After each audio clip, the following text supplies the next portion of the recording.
Do you believe that every person has the ability to choose the right path, the spiritually enlightened path? Absolutely. Absolutely. It's not easy. It can be tremendously difficult. It's easier to quit. It's easier to succumb. It's easier to give in. But to go forward, that's tremendously difficult. You have to be bold to do that, to say, no, this is not where I'm going to be. Think about it in your own life. How about you had some area of your life where you raised your standard and your life has never been the same? Maybe at one time in your life you smoked cigarettes, or you did something and you did it for years and you kept trying to change it, and kept telling yourself, I should. And then one day something happened. Something just clicked you over. Something took you over that kind of tipping point. And inside yourself you said, no more. And it was a very, very different experience, wasn't it? Something inside you shifted. Most people avoid the struggle. Most people go through life avoiding pain. And when you go through life like that, something in you dies.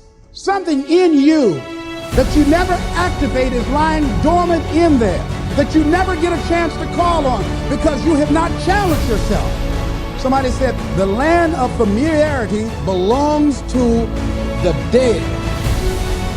We're going to play to win now. We're not playing to play. We're not playing to see how we do. We're not playing for fun. Once you start getting some winning, you start changing. You must have faith. You've got to believe in yourself. You talk different, you walk different. All of a sudden, this isn't the same damn human being. You've got to believe in your abilities.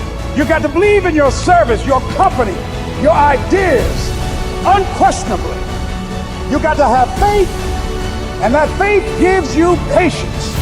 You can change you. You'd be surprised what a little winning would do.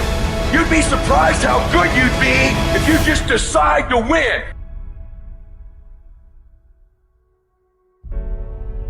At the end of those kind of days, when you feel good about yourself, self-confidence starts to rise.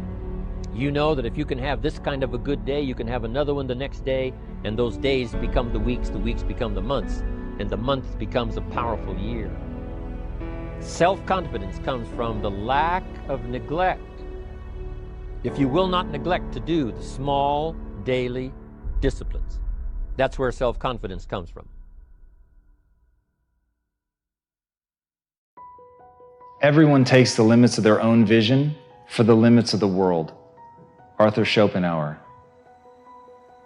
There is all around you right now the reflections of your world belief. They're so ever present that you don't even see them. All the assumptions that you've made about the world, the things that are possible, what you're capable of, who you are, the very definition of what it means to be alive, all of it is completely invisible.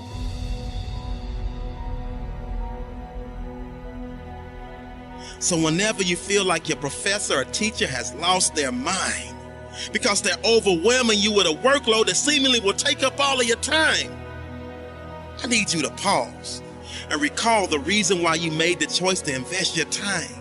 And never lose sight of the fact that you were destined to shine. Never lose sight of the fact that you were made for this grind.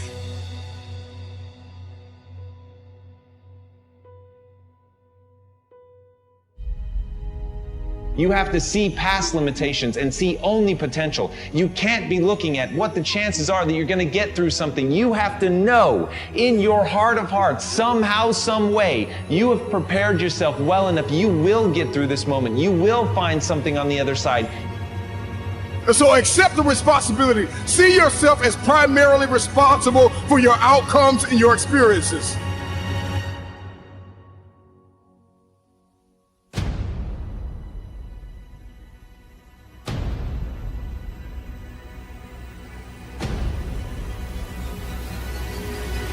And make no mistake, those limits are self-placed.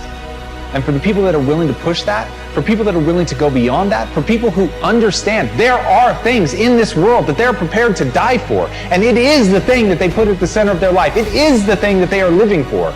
But they're not going to stop, and they understand that where the human mind thinks it will break, is far short of where it will actually break. Never lose sight of the fact that no hole is too deep for you to climb up out of. And above all else, your why will never ever allow you to withdraw. And as long as you've done the work, as long as you've understood that every moment leading up to this has been about practice, it's been about putting in the work, it's been about having the discipline to do the things that other people are not willing to do, so when the game time comes, you're ready. So let me tell you something. Everybody has a dream, but there is a behavior that must follow your belief system. Remember this, behavior follows belief.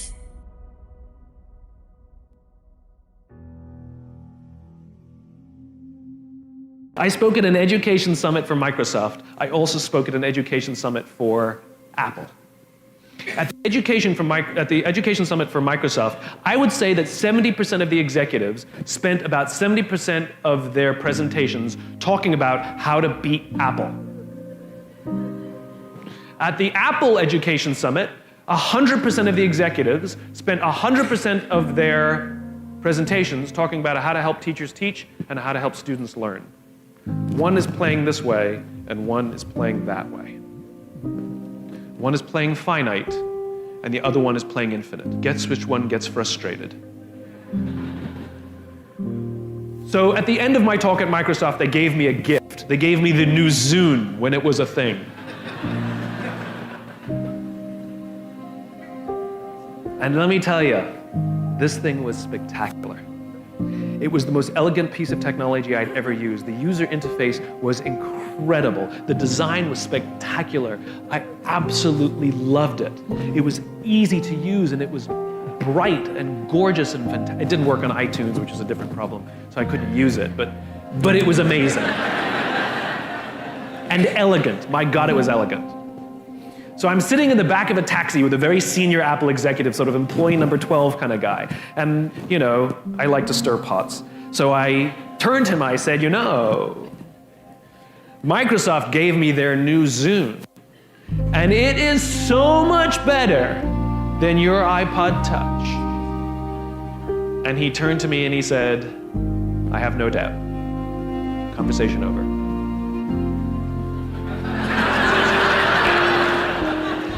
Because the infinite player understands sometimes you're ahead and sometimes you're behind. Sometimes your product is better and sometimes it's worse. The goal isn't to be the best every day. The goal isn't to outdo your competition every day. That's a finite construction. If I had said to Microsoft, I've got the new iPod Touch and it's so much better than your Zune, they would have said, can we see it? What does it do? React, react, react, react. Finite players play to beat the people around them. Infinite players play to be better than themselves.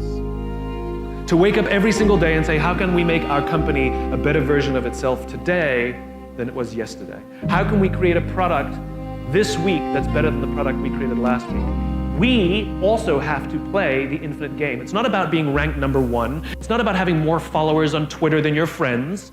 It's not about outdoing anyone. It's about how to outdo yourself.